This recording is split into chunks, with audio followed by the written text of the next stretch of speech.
Halo teman-teman, kami dari kelompok 7 tim 1 yaitu materi. Program studi pendidikan guru sekolah dasar ingin menjelaskan kajian jurusan dengan organisasi.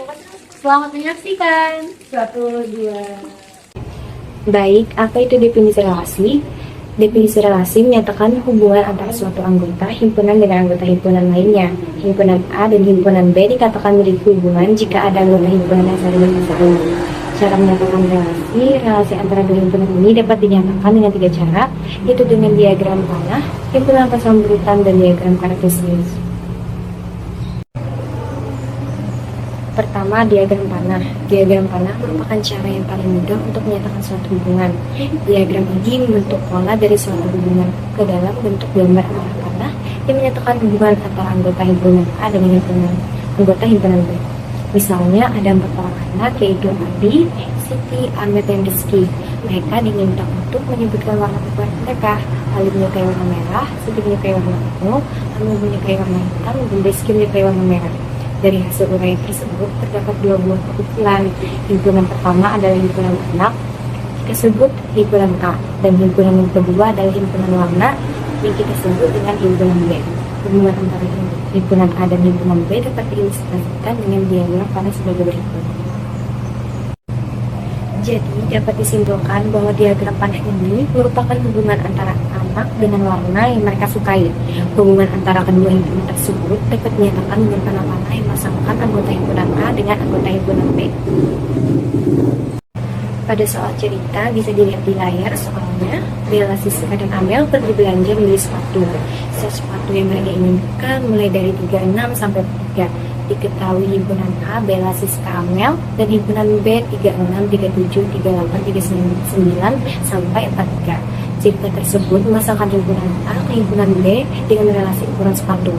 Ukuran sepatu Bella 38, Siska 36, dan Amel 40. Bentuk diagram panah ini adalah bentuk yang umum digunakan di soal-soal tentang relasi. Ciri utama diagram panah adalah adanya 2 kolom terpisah di mana masing-masing kolom berisi ukuran yang bersesuaian. Lalu kedua kolom tersebut dihubungkan dengan anak panah A, Bella, Siska, dan Amel. Yang B 36, 37 sampai 43, kedua himpunan di atas memiliki relasi yaitu dengan ukuran sepatu. Jika dinyatakan dalam bentuk diagram panah akan menjadi seperti berikut. Baik, materi selanjutnya dilanjutkan oleh rekan saya. Di sini saya akan menjelaskan materi 2 yaitu tentang himpunan pasangan berurutan. Selain dengan diagram panah, suatu relasi dapat dinyatakan dengan himpunan berpasangan. Caranya dengan memasangkan himpunan A dan himpunan B secara berurutan.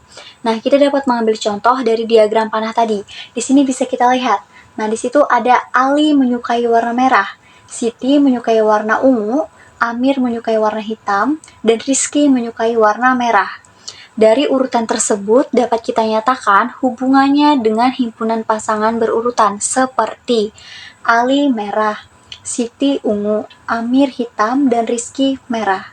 Nah, jadi relasi antara himpunan A dengan himpunan B dinyatakan sebagai himpunan pasangan berurutan. Ada dalam kurung X, Y.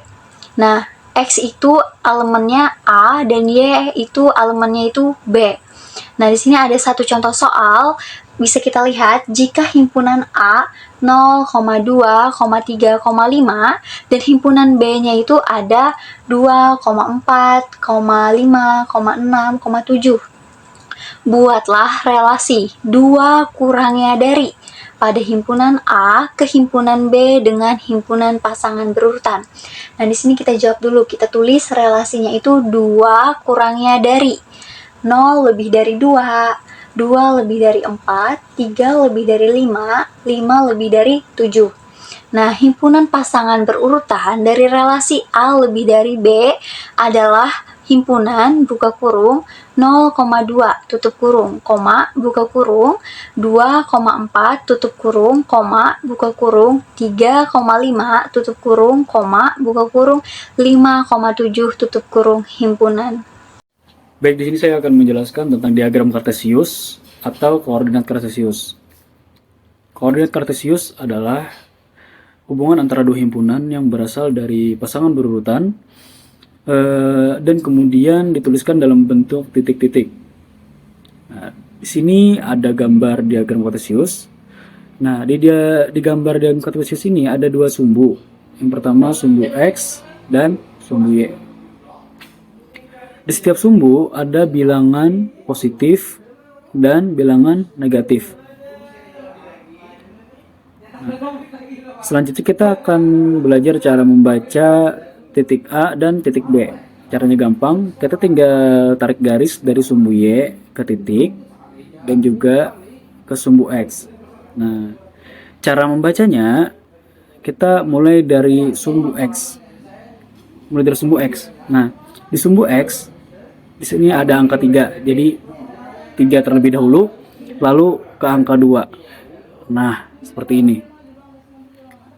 Oke, selanjutnya ke titik B sama seperti yang tadi, mulai dari sumbu X. Di sini ada -3. Lalu di sini ada 4. Nah, jadi kita sudah dapat angka dari titik A dan titik B. Nah, sekarang kita misal kita masukkan ke dalam contoh soal. Tentukan posisi titik B terhadap titik acuan A. Caranya kita tulis angka dari sumbu X dan angka dari sumbu Y. Nih, misalkan angka dari sumbu X dari titik A yaitu 3 sini. Nah, di sini ada -3 dari titik B sini. Nah, jadi XB dikurang XA sama dengan -3 dikurang 3 sama dengan -6. Nah, selanjutnya YB dan YA. Nah, YB itu yang mana? YB itu ini 4 dan YA ini 2. Jadi 4 dikurang 2 sama dengan 2. Jadi posisi titik B terhadap titik A sama dengan -6,2. Halo, perkenalkan nama saya Helvina. Saya akan menjelaskan tentang materi definisi fungsi. Jadi contoh soalnya adalah Pak Tono memiliki toko buah di pasar. Ia menjual apel dengan harga Rp5.000 per kilogram. Jika X merupakan jumlah kilogram apel yang dibeli, maka buatlah fungsi yang menggambarkan total biaya yang harus dibayar oleh pembeli. Simak penjelasannya sampai habis ya. Penyelesaiannya, misalkan Fx merupakan total biaya yang harus dibayar. Karena harga apel tadi adalah Rp5.000 per kilogramnya, maka total biaya ini dapat dihitung dengan mengalihkan jumlah kilogram apel yang dibeli. Jadi, Fx sama dengan 5.000x. Contoh penggunaan fungsinya, jika seorang pembeli membeli 3 kg apel, maka berapa total biaya yang harus dibayar? Total biayanya adalah Fx sama dengan F dikali 3, sama dengan 5.000 dikali 3. Menghasilkan 15.000. Jadi, total biaya yang harus dibayar oleh pembeli adalah Rp15.000. Lalu, jika seorang pembeli membeli 5 kg apel, maka total yang harus dibayar adalah F dikali 5, sama dengan 5.000 dikali 5, menghasilkan Rp25.000. Jadi, total biaya yang harus dibayar oleh pembeli adalah Rp25.000. Sekian penjelasan definisi fungsi dari saya. Akan dilanjutkan oleh rekan saya. Terima kasih. Terima kasih sudah menonton video dari kami. Salah hilap mohon maaf. Semoga bermanfaat.